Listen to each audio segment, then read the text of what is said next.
I'm back. So I scheduled a post to let everyone know I was on vacation last week, and it didn't post. So here I am. Had a lovely trip down to see some friends. The next few months are going to be a little weird for the channel. I'm off to Hawaii next week, then down to California the first week of December. So it's likely I'm not going back to my usual upload schedule until after the holidays. Just an FYI. Also, after saying all that, if you would be so kind to engage with this video if you like it by liking it or leaving a comment. Mom and I will be discussing both Harry and Meghan's appearances on tomorrow's tea time, so don't worry, that's coming. Okay, on to the video.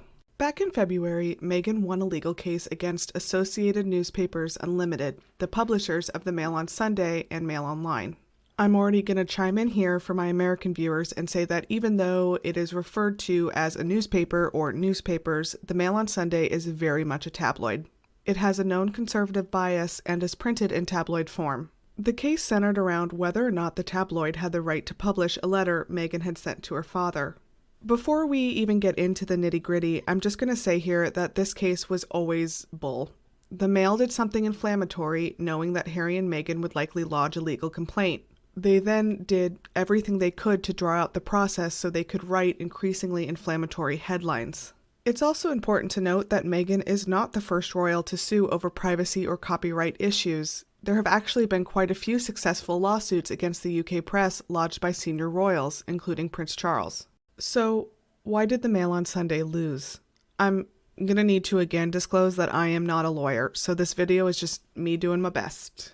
In the end, the case hinged on whether or not Jason Knauf, doesn't matter, remember that name. At the time, the KP Communications Secretary had written or helped enough with the letter that he shared Meghan's copyright. After years of drawn-out litigation, most of which was then directly pasted on the front pages of the Mail on Sunday, Knauf admitted he had not written any part of the letter. Now, why did this take years to come out?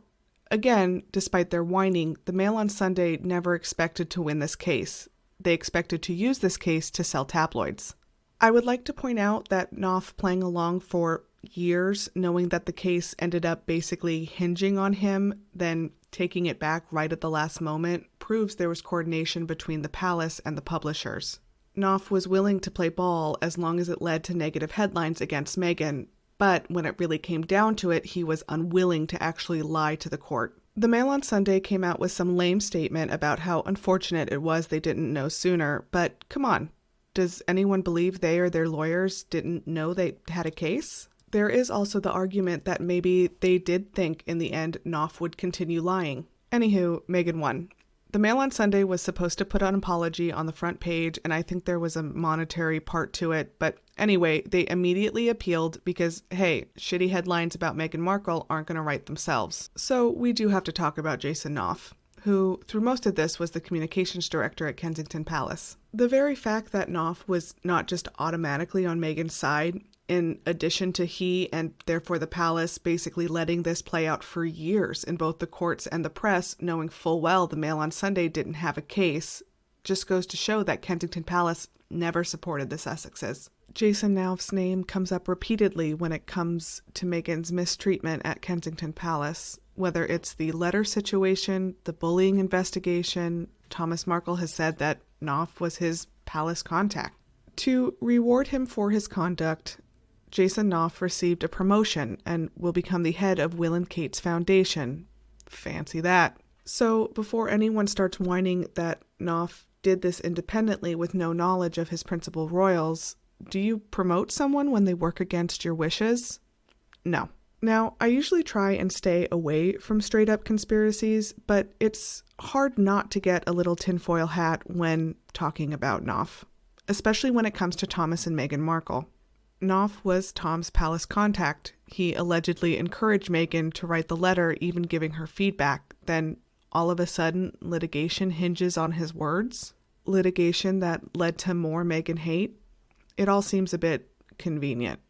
So basically we're here today because the appeal has generated some news. The publishers are now arguing that the case should not have hung on copyright, and instead the court should consider that Thomas Markle had the right to reply publicly to claims made against him in People magazine.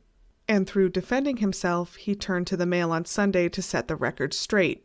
So Somehow that gave the Mail on Sunday the right to release excerpts from the letter, despite the fact that the half that was released had nothing to do with the criticism Tom faced in People. Make that make sense.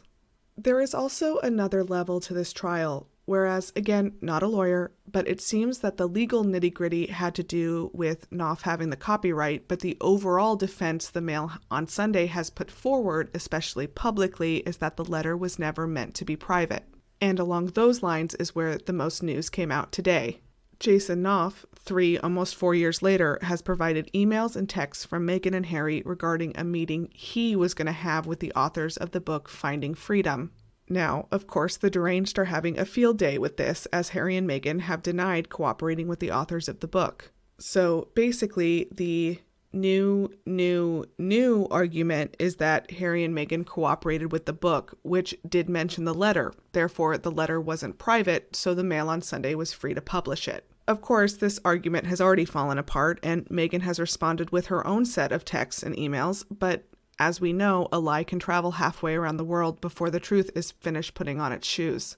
The TLDR version of Meghan's response is that, first, she did not remember these exchanges, but after consulting her own records, she is happy they have been introduced to the court because she feels they strongly support her case. I think there are a few really important things here. The first is that when Harry and Meghan learned of the book in progress, they asked that they be allowed to send a preemptive message to friends telling them not to participate with it.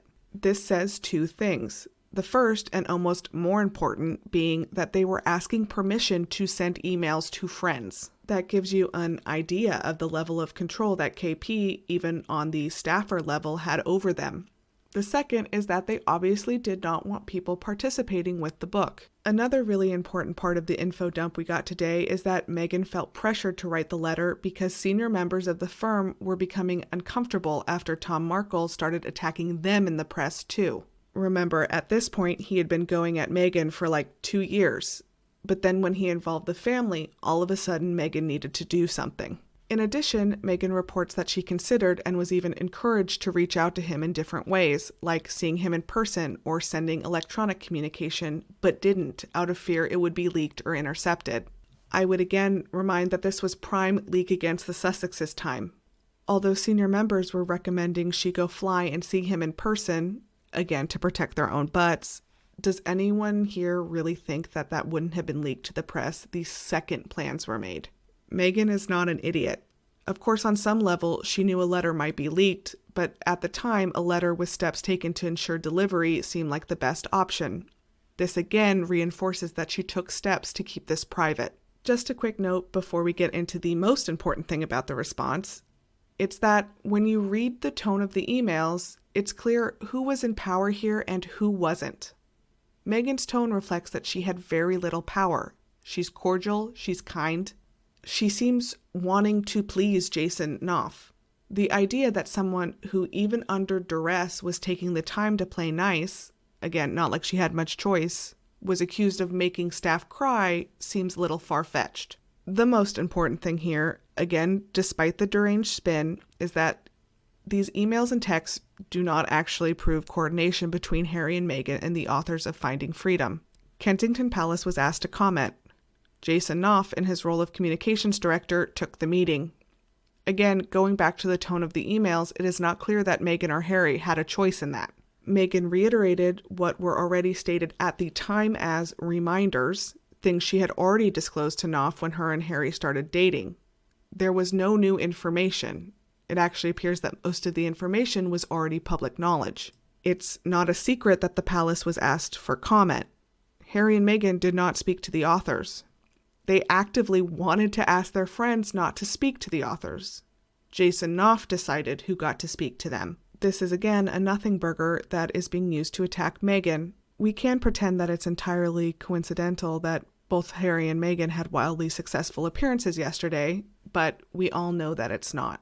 This case was never meant to be a win for the publishers. It was meant to give them cover to continue to attack Meghan as there are growing calls and attention placed on the UK press due to its obsession with her. The email and text exchanges between Harry, Meghan, and Jason Knauf in the end just make me sad.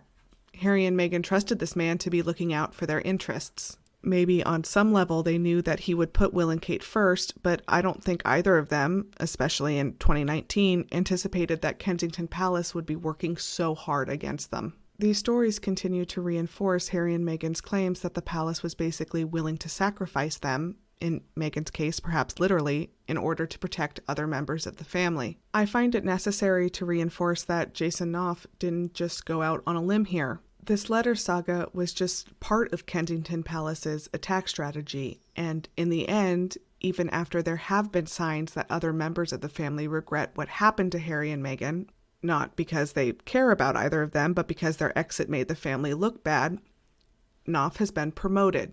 He was a tool of William and Kate's, not a Lone Ranger. Thank you so much for watching this video. It's good to be back. See you tomorrow with another tea time. Bye.